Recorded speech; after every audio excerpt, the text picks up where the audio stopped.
दोस्तों नमस्कार।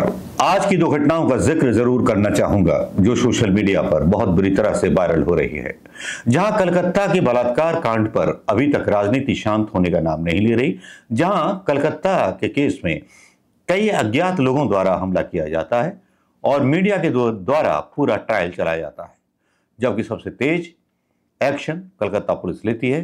कलकत्ता के डीजीपी भी इसका जवाब अपने तरीके से देते हैं। डीजीपी क्या बोल रहे हैं जरा ये देख लीजिए। Who was protecting these boys is unconscious. You must know this. And what has happened here is because of the media, the wrong media campaign, which has been malicious media campaign, which is going as far as Calcutta Police is concerned. What has Calcutta Police not done? In this case, they have done everything, and I do it. I am saying it under everything under my command. My men have worked day and night to detect this case, to collect evidences. They collect the best of evidences. The main accused has been arrested. We have tried to satisfy the family. The rumors are being floated that some Mahapatro being connected with some political Mahapatro. He's an intern whose parents verified this. Comes from a very small place. His father is a primary school teacher. Doesn't have any kind of a background, political background. People are spreading these kind of rumors, and some of them, he says, are his friends. These doctors. It's pathetic. I'm angry. I'm extremely angry at what has happened. Why? We have not done anything wrong. And because of this malicious media campaign, Calcutta Police has lost the trust of the people. Because of this, whether it is a social media and this, we have never said that there is only one person. We said we are waiting for scientific evidence. We are waiting for scientific evidence. It takes a bit of a time. When the accused is not breaking, accused is constantly saying one thing, and we don't have anything to support. I cannot just on some kind of a rumor arrest a young PG student. I cannot do this. Intern. It's against my conscience. There's so much of pressure from the media. I have been very clear as far as I'm concerned, my team is concerned, that we have done what is right. Now the case has already been gone. We have not said anything about it. The CBI is investigating this. They will do it a fair way. We have sent a media post. We will do all kind of stuff. We'll give all support to the CBI. I think you must have seen the media post. We have said everything there. We have been transparent with the family, with everyone. We wanted the students to form a small committee of 7 people, interact with us. We will share with them whatever is possible within the ambit of law. We told them. They did not come up with that 7-member committee till date. I am yet to find. I came here on, I think, Sunday. I interacted with them. I told them, you make a committee. Whatever your doubts are, we cleared all their doubts. I briefed you. There are a lot of false propaganda which was going around. That their bones are broken, this is done, this is done. Unfortunately, that is not supported by the scientific evidence. The most unfortunate thing, the motivated media campaign which was being run, that was extremely sad and sad because it has put Calcutta Police in a very, very poor light, which is always with the people of Calcutta. We will always be with the people of Calcutta. Unfortunately, this incident would not have happened if this kind of malicious campaign was not being run by the people. I am telling you from my core of my heart, from every member of the team, that we have not tried to save anyone. If any day CBI can prove any of my men have tried to save anyone, we are responsible. Evidence destruction, anything. For evidence destruction, there is a 201 section under IPC. We are responsible. We are a responsible force. You can't destroy evidence just like that. Just a campaign. That evidence will be destroyed. Evidence is being destroyed. What evidence is being destroyed? Sir, how many people are injured? Sir, any trace of your DC? Have you been able to find? Yeah, we are finding. We are taking care of it. Sir, आजके अनेक police छिलो, किंतु किभाबे hello?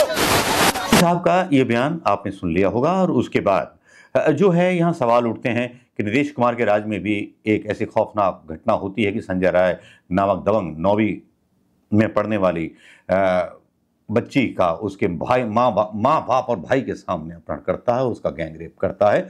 Gangrape के बाद बच्ची का स्तन काट दिया जाता है। हत्यारे का नाम संजय राय है। अगर इनकी जगह कोई सलीम या सलमान होता तो पूरी मीडिया नागिन डांस कर रहा होता। घटना बीजेपी शासित राज्य में हुई। मेरा मानना यह है कि घटना कहीं भी हुई हो, यूपी में हुई हो, उत्तर प्रदेश में हुई हो, या कहीं भी हुई हो, या कलकत्ता में हुई हो, जिम्मेवारी बनती है केंद्र सरकार की। केंद्र सरकार ने बलात्कार के वो कानून जो थे वो ढीले कर दिए, जो पहले कभी खौफ बने हुए थे, जिसमें मतलब कोर्ट में ला करके हाई ट्रायल मुकदमे, शॉर्ट टर्म जो निर्भया के कांड में हुए थे मुकदमे चलाए जाते थे। बलात्कार कांड में कभी भारतीय जनता पार्टी अपने नेताओं को तिरंगा यात्रा या दुनिया भर का राष्ट्रवाद का चोला पहना करके बचाने की कोशिश करती रही है। यह किसी से छुपा नहीं है, यह अपराध बार बार हुआ है। भले ही भारतीय जनता पार्टी बंगाल में ममता बनर्जी से सवाल पूछ रही हो, लेकिन ममता बनर्जी उन बलात्कारियों को सजा दिलवाने के लिए खुद सड़कों पर अपनी पार्टी के साथ उतर आती है। यह फर्क होता है योगी जी में और नीतीश में, ऐसे नेताओं पर जो केवल नारे और भाषण में बेटी बचाओ और बेटी पढ़ाओ का नारा देते हैं।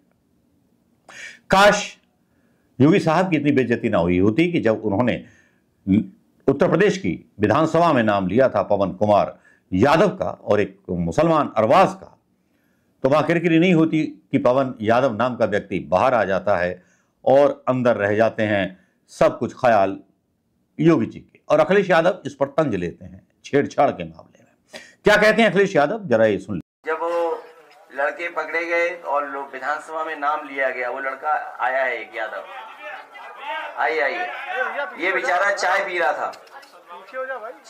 था, पुलिस वालों ने इसे पकड़ा। और मुझे पकड़ने की बात नहीं है, पकड़ने में तो जांच होगी तो छूट जाएगा, कोई बात नहीं है। लेकिन जिन अधिकारियों ने अपना रुतबा बनाने के लिए और सरकार की इमेज को ठीक करने के लिए इन्हें थाने में पकड़ा गया, हाथ जोड़ करके तस्वीर छापी है, मैं इनसे भी कहूंगा उनको मत भूलना, और हम लोग भी नहीं भूलेंगे, क्योंकि नाम तो और भी पढ़े जाने चाहिए थे। नाम और क्यों नहीं पढ़े? अखिलेश यादव को आपने सुन लिया होगा। पवन यादव उनसे मुलाकात करने पहुंचे थे और पवन यादव को निर्दोष पाया गया। पवन यादव केवल चाय पीने के लिए वहां खड़े हुए थे। पुलिस ने अपनी तत्परता दिखाने के लिए ये सारा काम कर दिया। अखिलेश यादव ने चेतावनी दी कि अफसर जो हैं याद रखें, और अफसरों के नाम हम भी याद रखेंगे, जो शासन को खुश करने के लिए बेगुनाहों को जेल में ठूंस रहे थे। यह खबर हुई उन कांडों की जो बीजेपी शासित राज्यों में हुए हैं। और बलात्कार किसी भी तरह से किसी भी राज्य में हो, किसी भी पार्टी, राजनीतिक पार्टी के शासनकाल में हो, वो निंदनीय है। उस पर राजनीति करने वाली भारतीय जनता पार्टी बाज नहीं आती, और अपने राज्यों में कुछ हो जाता है तो बोलती है इस पर राजनीति नहीं होना चाहिए। आपको हाथरस का कांड याद होगा, जहां पर राहुल गांधी को धक्का दिया गया था, प्रियंका गांधी को गिरफ्तार कर लिया गया था, उस पीड़िता के घर तक पहुंचने नहीं दिया गया था। ये थी वो तानाशाह सरकार। याद होंगे वो आंसू, वो रोती बिलखती चीखें, हमें आज भी याद हैं। आज भी जब रातों को सोते हैं तो वो कानों में चीखें गूंजती हैं, बावला कर देती हैं। इस आजाद हिंदुस्तान में ये सोचने पर मजबूर कर देती हैं कि हमारी बेटियां सुरक्षित हैं कि नहीं। बार बार अपने आप से सवाल पूछने लगते हैं हम, क्या फिर आज की आवाज का कोई राज बनेगा, या ऐसी कोई क्रांति करनी पड़ेगी इस देश के उन बलात्कारियों के खिलाफ, या खुद जनता उन्हें सजा देने लगेगी बीच सड़क पर या बीच चौराहों पर? तब कानून व्यवस्था का कहां जलाल रह जाएगा, कहां सुप्रीम कोर्ट का जलाल रह जाएगा? जलाल है ही नहीं। मणिपुर के बलात्कारों पर भी कोई भारतीय जनता पार्टी बात नहीं करती। सब अपने आप को ठगा ठगा सा महसूस करते हैं। पश्चिम बंगाल में रेप हो जाए तो वो बहुत बड़ा अपराध होता है, और बिहार में बलात्कार हो जाए तो वो बहुत छोटा मोटा मतलब अपराध होता है। बलात्कार के ऊपर कानून बदलने वाली मोदी सरकार के ऊपर कोई भी पत्रकार गरिबान पकड़ करके सवाल नहीं पूछता। यह है हमारा नपुंसक सिस्टम, जो इन 70 सालों में डेवलप हुआ और 10 सालों में एकदम से गुलाम बन गया उस सरकार का, जिस सरकार ने विज्ञापनों के जरिए बड़ी बड़ी कलमों को खरीद लिया। आपकी अपनी राय क्या है दोस्तों? क्योंकि मैंने तो उपराष्ट्रपति साहब को भी झुकते हुए देखा है प्रधानमंत्री मोदी के सामने। सोशल मीडिया पर वायरल होता हुआ ये वीडियो अपनी कहानी कुछ अलग ही कह रहा है। तो मैं सीधी सी यही बात कहूंगा, झुकता हुआ लोकतंत्र है, झुकती हुई पीठ है संविधान की उस सर्वसंपन्न व्यक्ति के सामने जिसने ईवीएम के थ्रू घोटाला किया है, जिसके ऊपर कुछ रिपोर्टर 4 PM पर भी रिपोर्ट डालते हैं जिसमें कहा जाता है कि इलेक्शन कमीशन ने अपनी जिम्मेवारी पूरी ईमानदारी के साथ नहीं निभाई। नमस्कार, जय हिंद दोस्तों।